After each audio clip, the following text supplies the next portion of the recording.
Hello, this is James Sterner presenting virtually at the 2021 Midwest Archives Conference annual meeting.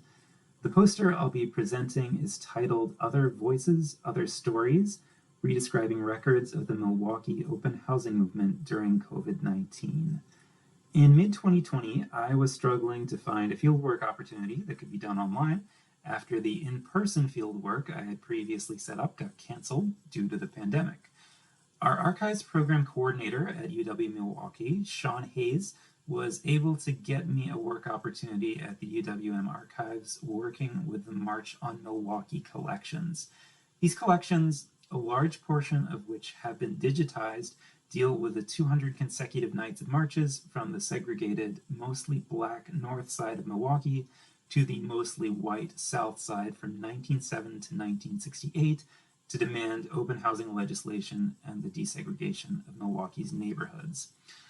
I'd been provided with Archives for Black Lives in Philadelphia's anti-racist description resources, which had been published in October 2019, and I was tasked with applying these descriptive best practices to the digital content in the March on Milwaukee collections.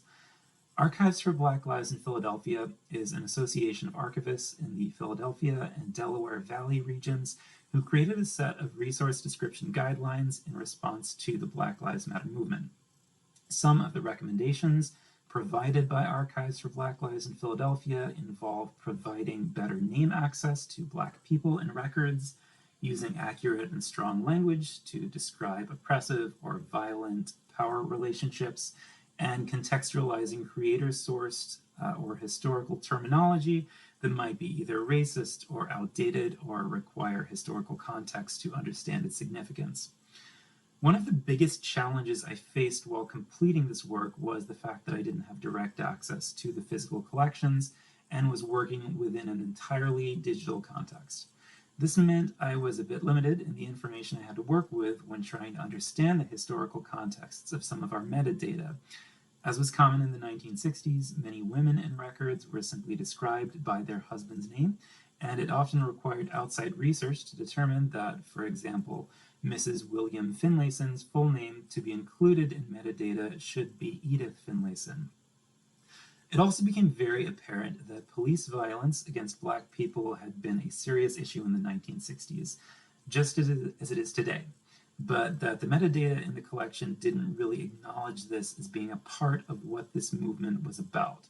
Terms like police brutality showed up all over the records, but these terms weren't frequently used to actually describe the content of the records. I hope that the expansion of this digital collection continues in the future, and I hope that the future after the pandemic can provide opportunities for more community feedback on how we describe Black history. At the time, a lot of major Black cultural institutions in Milwaukee, like America's Black Holocaust Museum or the Wisconsin Black Historical Society, were closed down and simply didn't have the resources to work on a project like this. This meant that the project was not as collaborative as I would have liked it to be, and the perspectives that could be given were limited, in a sense, to my own and those of Archives for Black Lives in Philadelphia, which is a predominantly white organization. Historically, our profession has mostly examined history through a white lens, but that's slowly starting to change as our professional community becomes a more diverse one. In the future, I hope that through outreach and by welcoming and including a broader range of perspectives on history, our profession will continue to grow as a more diverse community and allow for us and the public to have a more well-rounded view of what history is. Thanks for listening.